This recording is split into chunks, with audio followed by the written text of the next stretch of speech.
So the last tip that I want to give you on reading in your textbook right now is the concept of page isolators or magnifiers.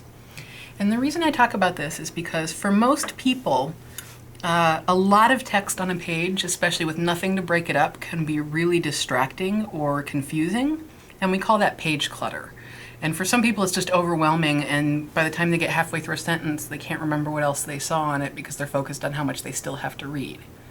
So for that, what I use is something called a page separator or an isolator. And you can make these out of any kind of paper or cardstock. And what you want to do is just cut a slice out that's going to show you 1 or 2 paragraphs at a time.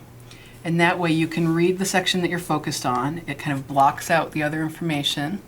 And you just slowly move it down the page as you go.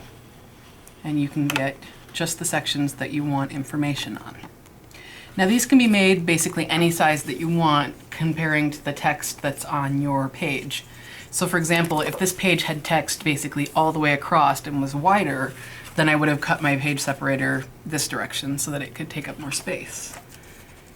In the alternative, if you have a regular sized book and not a textbook, you can make something out of just a 3x5 note card or a 4x6.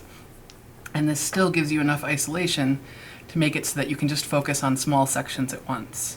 And this again goes along with the concept of just doing one subsection at a time so that you don't get overwhelmed. These are just a few different tips that you can do with reading textbooks, and I hope that some of them help you. But the thing to remember is that not everyone learns the same way. Not every textbook is going to be as easy to read as others. Using some of these tips, you can make it easier for yourself. If these don't work, keep looking around until you find other ones that are more effective. Thank you very much.